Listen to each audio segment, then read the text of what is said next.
Good morning, students. I hope you all are taking benefits from these videos. So, today we will continue with Unit 5, that is, Role of General Duty Assistant in Disaster Management and Emergency Response. We will continue with Session 3rd, that is, Fighting Fire, Part 1st. Let us first understand what we mean by fire. सबसे पहले तो हम ये जानेंगे कि fire होती क्या है। Fire is the rapid oxidation of a material in the chemical process of combustion releasing heat light and various reaction products. Fire एक केमिकल प्रोसेस है कंबशन का, मतलब जलने की एक प्रक्रिया है जिसमें बहुत से रिएक्शन होते हैं। लाइट रिलीज़ करता है, ये हीट रिलीज़ करता है और बहुत से इसमें रिएक्शन होते हैं। The flame is the visible portion of the fire and consist of glowing hot gases. जैसा कि आप देख रहे हो इमेज में, तो जो हमें दिख रहा है visible part of the fire, उसको क्या बोलेंगे? Flame. Fire has the potential to cause physical damage through burning. और फायर में क्या है, इतना पोटेंशियल है कि ये आपको फिज़िकली डैमेज कर सकती है। मतलब अगर आप बाई चांस इसकी हाथ लग जाता है आप में इसका, या फिर गलती से आप इसको टच कर लेते हैं या कुछ कैसे भी, मतलब तो ये आपको बर्न कॉज कर सकता है, इंजरी कॉज हो सकती है, फिजिकल डैमेज कर सकता है। Next is fire tetrahedron. ये जो आप इमेज देख रहे हैं ये है fire tetrahedron. 3 things are necessary for a fire. 3 चीज़ें हैं जो फायर के लिए बहुत ज़रूरी है। Number 1 is heat, second is oxygen, third is fuel. जैसा कि आप इमेज में देख रहे हो, हीट, ऑक्सीजन एंड फ्यूल। इन तीनों में से अगर एक भी चीज़ मिसिंग है तो फायर नहीं जलेगी। ठीक है, तो इसको क्या बोलते हैं? Fire tetrahedron. Next one is classification of fire. जो फायर है उसको 5 कैटेगरी में क्लासीफाई किया गया है। फर्स्ट वन इज़ क्लास ए। इसमें क्या आता है आपका? ऐसी फायर जो सॉलिड फ्यूल होता है, जिसमें जैसे मतलब अगर उसमें जलने वाला पदार्थ है आपका वुड हो सकती है, लकड़ी, पेपर, क्लोथ, रबड़, प्लास्टिक, ये सारी चीज़ें अगर होंगी तो ऐसी फायर आपकी क्लास ए की फायर होगी। क्लास बी की फायर में क्या आता है? Flammable liquids. जो फ्यूल होगा वो आपका लिक्विड्स होंगे, जैसे ऑयल्स, गैसोलीन, पेंट, सॉल्वेंट, जैसे कैरोसिन ऑयल हो गया, डीजल या पेट्रोल की फायर होगी। तो ऐसी कैटेगरी की फायर आपकी क्लास बी में आएगी। क्लास सी में जो फायर आती है, इसमें आती है आपकी इलेक्ट्रिकल इक्विपमेंट्स की वजह से जो फायर होती है वो आपकी क्लास सी कैटेगरी में आएगी। क्लास डी में आपकी किचन फायर, एनिमल और वेजिटेबल फैट, ये किचन से रिलेटेड है। जैसे आपकी इनफ्लेमेबल गैस होगी, जैसे एलपीजी गैस हो गई, या ऑयल वगैरह जो भी कुकिंग मटेरियल यूज़ हो रहा है उसकी वजह से जो आग लगती है वो आपकी क्लास डी कैटेगरी में आएगी। नेक्स्ट वन इज़ क्लास के। इसमें आता है आपकी फ्लेमेबल मेटल्स, जैसे सोडियम हो गया। ठीक है, जैसे आपने सुना भी है कि सोडियम मेटल को हम ऐसे नहीं रख सकते हैं, उसको कैरोसिन में रखना पड़ता है, अदरवाइज़ वो एकदम से फायर कैच कर लेते हैं। तो I hope you have cleared the meaning of different classification of fire. 5 category की क्लासिफिकेशन होती है। क्लास ए में आएगा आपका सॉलिड फ्यूल्स की वजह से जो फायर आएगी। क्लास बी में फ्लेमेबल लिक्विड्स की जो फायर है। क्लास सी में आपकी इलेक्ट्रिकल इक्विपमेंट्स की फायर आएगी। क्लास डी में किचन फायर्स, जैसे एलपीजी सिलेंडर वगैरह। क्लास के की फायर आपकी फ्लेमेबल मेटल्स की fire. Next is common causes of fire. Fire के कारण क्या है? Common causes of fire can be related to the following. बहुत से कारण हो सकते हैं फायर के। First one is open flames. Open flames में आपका negligence in conducting hot work such as welding, cutting और ग्राइंडिंग।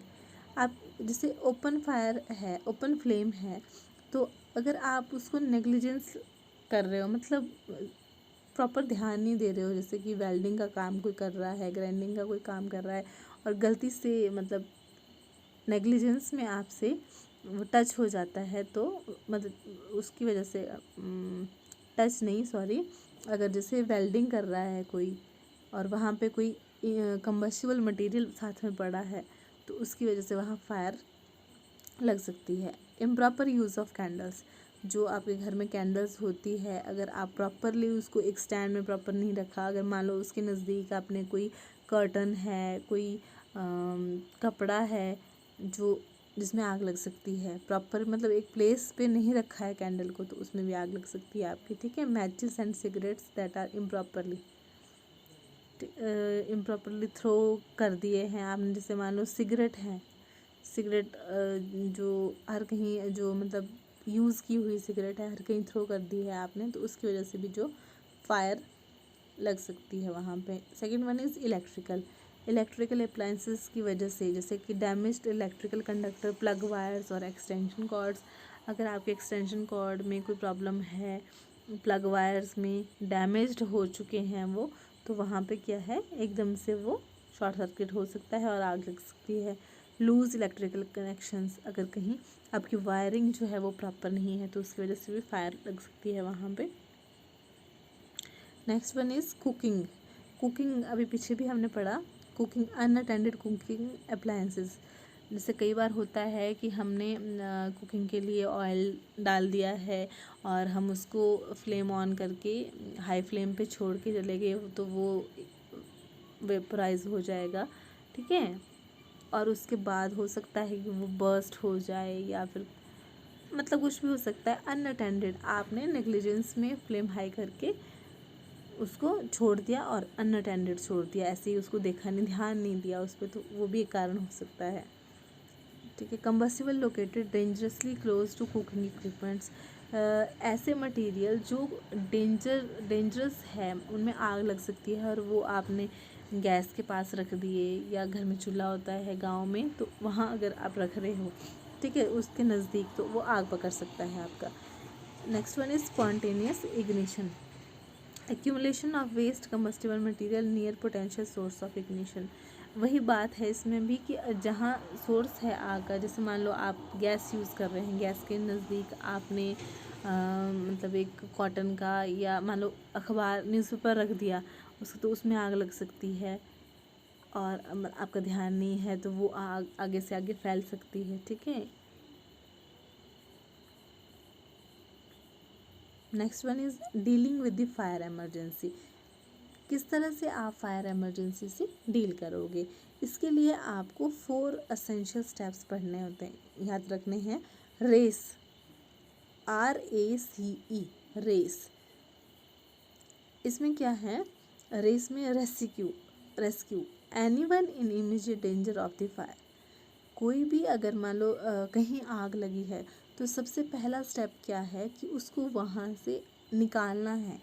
उसको जिस जिस मतलब जो सोर्स है आग का, जो उसको ये इंजरी कॉज कर सकता है, फिजिकल डैमेज कॉज कर सकता है, वहाँ से उसको बाहर निकालना है, रेस्क्यू करना है, okay. Next one is alarm, pull the nearest fire alarm and call fire response. मान लो किसी बिल्डिंग में आग लगी है, ठीक है, तो अगर कोई मतलब जल्दी से जल्दी कोशिश करनी है कि वहाँ से रेस्क्यू किया जा सके सभी पर्सन्स को जो भी वहाँ पे थे, उसके बाद जो भी नियरेस्ट फायर अलार्म है उसको आपने खींचना है, आपने बजाना है, अलार्म लगाना है कि मतलब दबाना है उसको, ताकि वो वहाँ पे अलर्ट कर देगा कि इस बिल्डिंग में आग लगी है। सी का मतलब है contain fire by closing all doors in the fire area. अब वो जहाँ पे भी आग लगी है तो वो आपने मतलब जैसे मान लो एक उसमें लगी तो दरवाजे खिड़कियाँ वगैरह जो है वो बंद कर देने हैं। ई से आपका एक्सटिंग्विश, जो एक्सटिंग्विशर्स आप यूज़ कर सकते हैं, फायर के अलग अलग फायर के एक्सटिंग्विशर्स होते हैं, तो स्मॉल फायर्स है। If not leave the area and close the door. तो आपने एक्सटिंग्विशर्स जो लगे होते हैं जगह जगह, जैसे हर स्कूल में भी एक्सटिंग्विशर्स होते हैं, हमारे हॉस्पिटल्स में भी लगे होते हैं, तो आप एकदम से उनको पुल करके यूज़ कर सकते हैं। Next one is method and techniques of extinguishing fire. अब किस तरह से आप फायर को एक्सटिंग्विश करोगे, तो इसके लिए आपकी सबसे फर्स्ट टेक्निक है cooling. Fire fighting course fire will cease to exist when the heat is removed. Cooling, मैंने आपको फायर टेट्राहेड्रन पढ़ाया था, तो वहाँ मैंने क्लियर किया था कि 3 चीज़ें हैं जो फायर के लिए ज़रूरी है, हीट, ऑक्सीजन,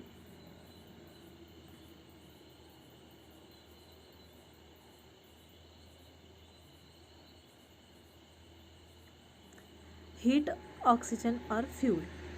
तो अगर इनमें से कोई एक अवेलेबल नहीं होगा तो फायर जो वहाँ पे है वो नहीं जलेगी। तो उसमें हम क्या करेंगे, फायर को एक्सटिंग्विश करना है तो उसकी सबसे पहले टेक्निक हमने पढ़नी है कूलिंग। कूलिंग में क्या करेंगे, जो हीट है उसको वहाँ से रिमूव कर देंगे।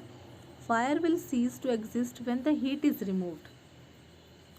अगर आप फ्यूल और ऑक्सीजन तो है उसमें, ठीक है, 3 चीज़ें चाहिए, आप हीट रिमूव कर दोगे तो फायर जो है वो बंद हो जाएगी, ठीक है।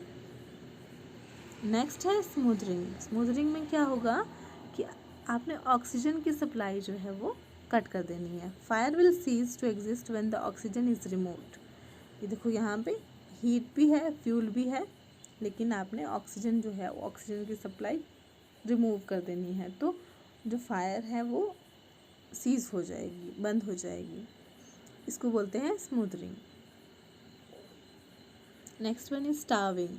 स्टार्विंग में क्या करते हैं, हम फ्यूल को ही रिमूव कर देते हैं, तो फायर आपकी नहीं जलेगी।